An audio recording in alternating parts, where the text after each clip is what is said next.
guys, thanks for your patience. I'm going to do my starter now. So could you please have your dry wipes open, please? Your dry wipes of your diary open. Okay. Meet Anita Capilla. She's a biology teacher at Burnham Upper School in Slough. Yeah. Your objective today is that you're going to assess the assessment level of others, and you're going to look at your own work later on to see what level you've got for your assessment. Okay, so what I'm going to do... AFL helps me to find out where the pupils are at, and also it tells me what their weak areas are. So it could be that their weak area is biology or chemistry or physics. So usually there's a kind of a weakness with someone. So we have subject-specific assessments where we can actually assess how they're doing. And hopefully before we get to the SATs exam, we can then work on certain areas, say scientific inquiry, before they actually sit their SATs exams. I'm going to put some diagrams on the board. I'm going to put a label, 1, 2, 3, 4, 5, 6. And what you're going to do is you're going to put in big letters on your dry wipes what part of the cell it is. Okay, so that one, write it down, please. Nice and big so I can see it. 3, 2, 1, show me. Cell wall, okay? Cell wall. Now watch where the lines are, okay? I would use assessment for learning in the starters, for example, by having diagrams on the board. They'd write with a dry board marker pen what the answer is to, say, number 1. And then when I say show me, I get like a sea of answers, and I look around, and it helps me to see who's understanding the work and who isn't. I can target my teaching and revision protocol accordingly. 3, 2, 1, show me. It's actually the cell membrane. Well done. Anita uses a strategy called the level ladder with her students to aid them with understanding their own learning.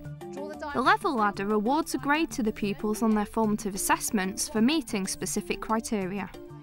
When a pupil does an assessment, okay, they have the level ladder, okay, under the task, and depending on how many criteria that they filled in for that level, then we grade them on we subdivide their level into a 3A, B or C. So 3A being like the lowest and 3C being the highest.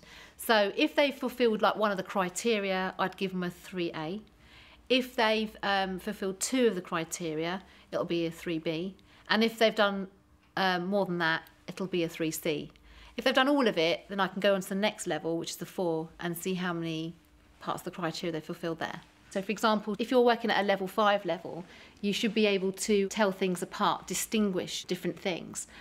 Also, apply information from secondary sources to actually explain something. In order to get to a level 7, they need to be able to link ideas. So, for example, if we're doing reproduction, where you learn about eggs and sperms coming together, and if you're then able to link back to the cells topic and say, actually, they're specialised cells, that's a level 7 ability. Today, the students are looking at papers from previous students and marking them using the level ladder. I'm going to give you that ladder, you know that ladder that you worked from to do your assessment. I'm going to give you other pupils' assessments. You're going to be working in groups of about 5 or 6. And what you're going to do, you're going to read the same assessment, all of you, in the group of 5. Each group is going to have a different one, OK? The first thing you have to do is underline 3 things that they've done correctly. It's always good to motivate the pupil by finding 3 good things that they've done. Even though the overall assessment might not be so high a mark, they've been commended for the things that they've done correctly. And then what I want you to do is, using the level ladder, I want you to give them a mark. Now, 5A, 5B, 5C, for example, which one's the highest? Do I normally say yes? 5C. And which one's the lowest? 5A. So what I want you to do is grade it with the letter. So they might be a level 6er, but you have to decide like how many things they've got correctly, okay? And so, for example, if they've got like 1 thing correct in the 6 box, they'll get a 6A. Getting them to grade past assessments is good because it enables them to see what we see as members of staff.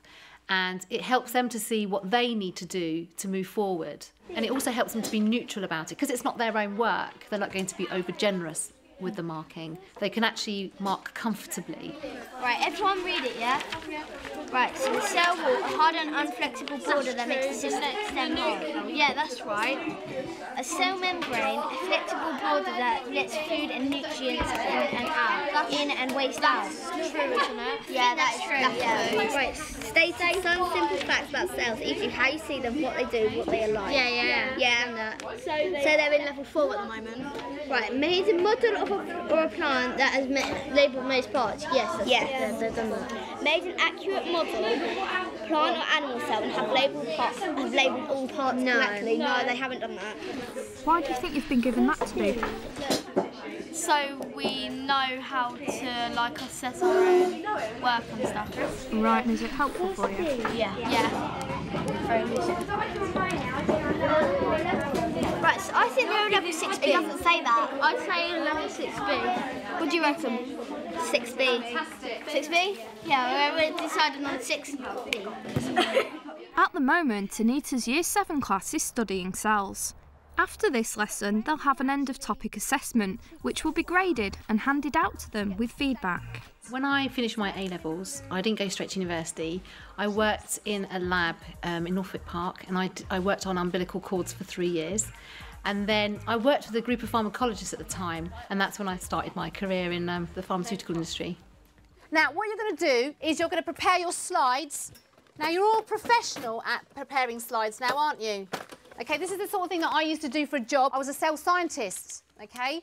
I actually feel quite upset when I can't actually focus the microscope, because I think I used to do this for 4 years. Why is it I can't actually get it to focus? And usually, invariably, it's something wrong with the equipment that I'm using. But I used to get paid for looking at something called NS0 cells, and we had to count all the white ones and count all the blue ones. And I used to have a little counter, and I used to click, OK? Count all the white ones, count all the blue ones, count all the white ones, count all the blue ones. That's all I used to do all day long, OK? And I used to get loads of money for it as well, OK? I use my experience in industry to enthuse them into the subject. This is an amazing activity. Can you actually get paid for this? He says, yes, you can get paid for this. You can do forensics. You can work as a cell biologist. And they're kind of enthused by that. I use stories to bring science alive. We're looking at cheek cells. We got a cotton bud and we put it on our cheek and we put it on the slide and we add method in blue, and you can see like the dead cells in the alive cells. No, but we need method in blue. It's over there. Why is there a cartridge? Basically, medium power is better, OK? Whereabouts did you do smear? In the centre? Yeah, I think so. What do you mean you think so? I need to know. Yeah, I think it was. Because I'm not going to find any unless you tell me which area it was in that slide. OK, there's fantastic numbers of cheek cells here. Let me just see if I can see the cheek cells. Yeah, I've had real problems getting cheek cells. It's been a nightmare. But I'll try my best. OK, I can see one there. Oops. There's just one there. Can you see? People think that that's a cell. That's not. That's the bubble edge. OK? You will go, oh, look, I've got a cell. No, you haven't got a bubble. It's time for Year 7's formative assessment about cells. Now they've marked a previous paper using the level ladder, they know the criteria they need to meet to progress. So they've been asked to make a model cell for the Science Museum and an information card to go with that. I'd probably give myself about a 6C because I know most of the main parts of the plant cell and I can draw one. I can draw either one of the cells. I think I would give myself like in a 5B because I know like lots about cells, but I think I need to learn a bit more about it. The lower ability pupils be working to a 3 to 5, and the higher ability will be working from a 5 to 7. And what they need to do is make sure that they're always pushing themselves one level beyond their own capability. So if they're a level 5, they need to do what's in the 6 box, so that they're always pushing themselves forward. They're not just staying comfortably at 5.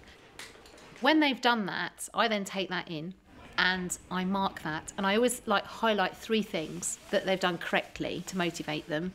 And we call that quality mark. That's a policy that's been brought into our school through one of our inset programmes. Some pupils with this assessment have actually done a lot better than I thought they would. They've actually, instead of just drawing an ordinary animal cell, they've actually drawn the specialised cell. So they've kind of pushed themselves to a 6 like automatically, and quite a few have done that. And that was quite interesting because I'd expected them just to draw a normal sort of round circle for the animal cell and the nucleus and just label the parts and the functions there. But actually they've drawn sperm cells or red blood cells or ciliated epithelial cells, which is quite good. So they've tried to push themselves forward. So quite a few 6s I've got in this class now, which is quite good. What I'm going to do now is I'm going to give you back your assessments. I've marked them already. And I've put 1, 2 and 3. What I've done is I've highlighted 3 things that you've actually done correctly. Okay? And then I've also put your grade, what you've got, and what you need to do to move on to the next level. Okay? Kaylee. They read the comments and, you know, take it in, and hopefully they know what to do next time they're challenged with a similar task. And then we then staple their assessment into their books. So they've always got a record of their assessment levels. We also get them to report their grading onto a card, which we then keep so that we monitor how they're doing. I got a 6A.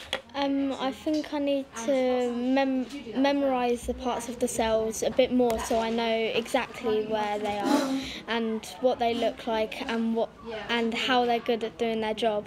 I got 5B. I think I did quite well on it and I'm quite happy with my mark. Every 3 weeks or every 6 lessons, I'm required to put a green verbal stamp in their book. And what I do is I go round and discuss with the pupil, what do you think you need to do to move forward? And then they say, OK, I think I need to write in full sentences. I say to them, yeah, I agree with that, write that down. And so they write that down. So in their books, not only do they have a comment from me, they have a comment that I've actually discussed with them in their books as well. So it helps us to work smarter and not harder. OK, Kaylee, let's have a look. OK, so you can see the 3 things you've done correctly. Which 3 things have I highlighted that you've done correctly? I labelled the nucleus and the vacuole correctly. And then what have I done here? You've told me where I've gone wrong and the proper answer. OK, so what should go in between organ and organism? The organ system. That's right, OK. And then I've given you the grade over here and what you need to do to move forward. So what do you have to do? Why is sperm cell good at its job? Label all parts and describe function of each part. No chloroplast in root hair cell. Yeah, and why do you think there's no chloroplast in root hair cells? Because there's no what underground? Just imagine what it's like being... Light. There you go. OK, so you only find chloroplast where it's light. OK, is that helpful? Yeah. Good. And then, as you can see, you've got a grade 5B, and that's what you need to do to move on. Yeah. So what's the function of the nucleus then? The nucleus controls the cell. And what about the cytoplasm? What does that do? I think that since we've been doing this kind of assessment, it's helping them to aspire to something more, to push themselves. And I've heard kids say, I don't want to be a level 5 anymore, I want to be a level 6. So that's quite nice to hear, actually, them being enthusiastic about moving forward.